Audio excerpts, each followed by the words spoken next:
Hi folks, welcome back to another cheeky little video from the Audiofile-Incar. Going to take you around another Maserati Granturismo. I know we've shown you lots of these in the past, but we just want to update you to the very latest platform, the latest spec that we use for the Apple Carplay and HiFi upgrades.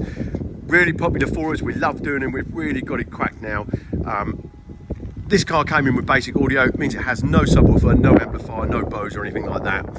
So what we do is, first of all, of course, we fully soundproof the boot and the doors, we fully soundproof the parcel shelf, and then we fabricate this rather funky looking grille. So that kind of looks like the Bose grille would be, gives a nice open vent into the car for the 10-inch subwoofer which is underneath. And in fact, we use an Audison subwoofer in this installation. We create a baffle on the metal shelf, soundproof the whole thing, foam it, pad it. We have to do so much work to sort out the resonance in these cars. It's unbelievable, but actually when it's done, it's incredible.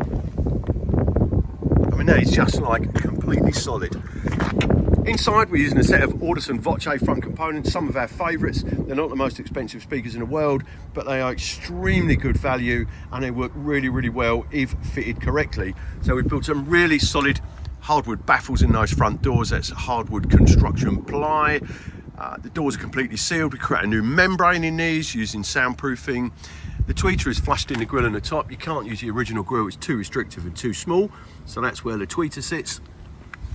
In this car, this customer has opted for full Apple CarPlay, as you can see, and has also opted for the HiFi pack. Now, the key to getting these to sound really good when you do the HiFi is, rather than route the Apple CarPlay through the factory head unit back out and into the amplifier, we route the Apple CarPlay directly into the DSP amplifier. So just to clear that up, we're taking the head unit out of the equation completely. So we're not looping the audio through. That's where you lose sound quality, dynamic range, you basically just lose quality. So we're coming out of the Apple CarPlay module directly into the DSP. We installed a new volume control, which actually in this case is just here. It's the DSP, the Audison Forza DSP controller.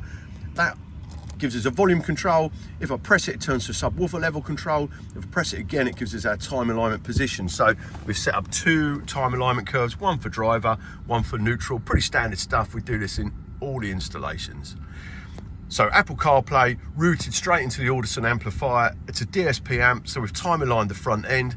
That means we've delayed the sound from this speaker, so it meets us at the same time as this speaker, and that has the effect of creating a pseudo center channel, if you like. So there's no speaker in the center, but it sounds just like the vocals are coming from on top of the dash. All really clever stuff done with time alignment. Another little look at that subwoofer. There's the subwoofer grille, sits neatly on the shelf with fiberglass the front lip so it follows the contour of the rear shelf. I think it looks really funky. We soundproof behind the seats, we soundproof the rear quarters, we basically soundproof pretty much every bit of this car that you can. You still hear the exhaust rip through. People like the sound of the exhaust, it's pretty raspy, especially when you start up and it blows the cobwebs out. You don't lose that sound, but it does reduce the road noise by carrying all that soundproofing. More importantly, it gets rid of the vibration and the resonance, which these cars are pretty famous for. So there you go. If you have a Granturismo or any other Maserati you'd like to upgrade to HiFi and add Apple CarPlay, look no further. Just contact Audiofile-Incar. And of course, don't forget to follow our YouTube channel for more fascinating videos just like this one.